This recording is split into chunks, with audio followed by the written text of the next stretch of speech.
Hey, joining us here on the Full Court Press. This is a really big pleasure and honor for us to have him too. He's the part of Utah State's. He's Utah State's mental health coach for the Aggies, and Real Salt Lake. He's been in Weber State as well. He joins us here, Riley Jensen. Riley, how are you?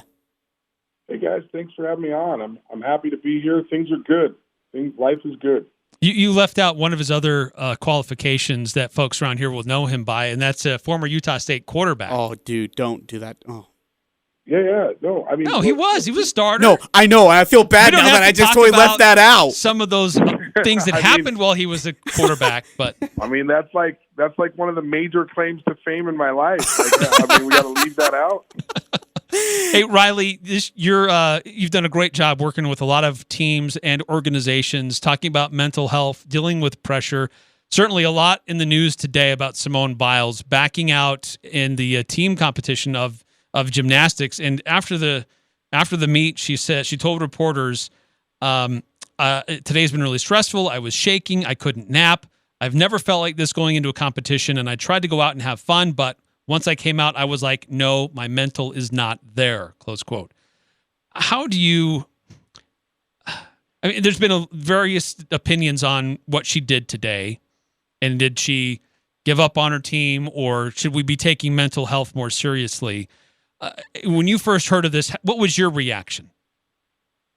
Well, I personally, my first reaction was I think it took a tremendous amount of courage and bravery for her to do what she did, in the sense that there's no way that she trained for 5 years for these Olympics only to just get there and go, well, you know what, I just don't feel like it, or this is too much pressure. I mean, this is a person who, leading up to the Olympics, a lot of us thought that she's the GOAT. And I think a lot of us still think she is the GOAT. And I think the first question that came to my head, or the first questions, I guess, is this a win for mental health, or is it a loss for athletic grit, right? Like, I think that's what we're asking is what does this mean? Do we really just need to tough everything out? Could we all be a little bit tougher? I know that a lot of us older people, we're always just saying that this generation's soft, but there's also a lot more pressure and a lot of different pressure that different people are taking on than they used to. And so to me, I think it's just important to understand that she probably, in my opinion, helped hundreds of thousands of young women and young men to be able to talk a little bit more openly about how they're feeling. So I think that's a huge win. I think that's a huge win for society. I think that's a huge win for athletics, and I think that's a huge win for a lot of different things. And then I think on the other end of the spectrum, I think that we could debate on what athletic grit means, right? Like, what does it mean? Is it the best thing to go ahead and perform for your team when you're really not in a good spot? And if you're really feeling a lot of pressure and you're having trouble functioning on a normal level, and none of us know exactly what's going on, right? So you can't make a diagnosis as to exactly what's going on for her. But is it better for the team for you not to participate if you can't perform up to the best of your ability?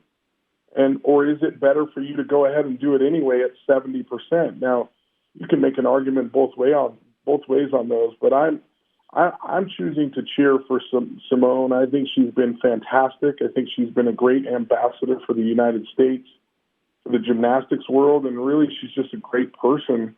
And my heart goes out to her that she had to make such a gut-wrenching decision, literally like minutes into the finals.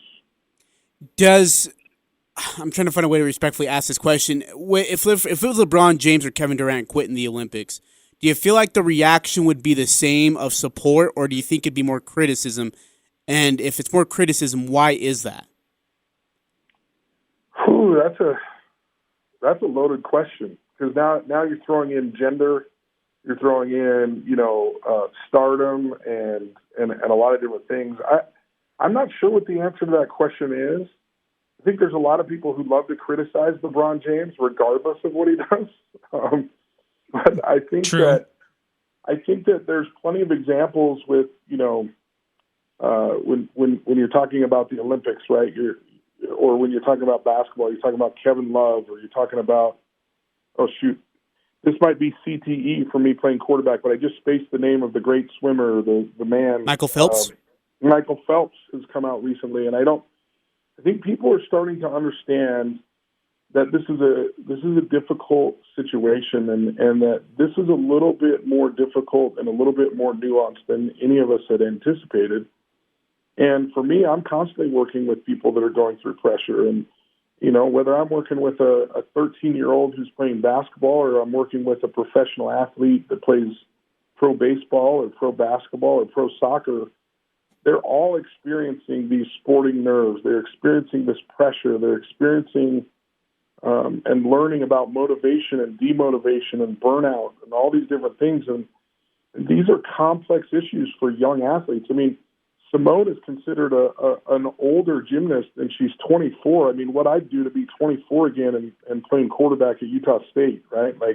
But I don't know that I had as much wisdom then as I do now, or that I understood the complexities of the mind as well as I do now. And so these young athletes are asked to make great decisions and great choices and great thoughts without having a great understanding about the frontal lobe and the amygdala, and how, when those alarm systems go off, how they affect the rest of the brain. So it's an interesting situation, and I think it's going to be a conversation that needs to continue to happen. And I'm hopeful that there'll be more and more athletes that are willing to talk about it, because there are tools and there are some practices that can be very, very helpful to athletes and really just to people in general in life, to be able to deal with some of the pressures and the stresses that they have.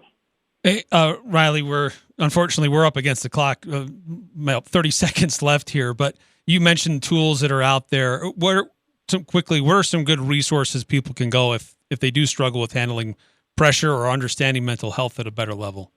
Well, certainly, if you want to reach out to me, my performance group, RJ Performance Group, you can go to www.rjpg.net.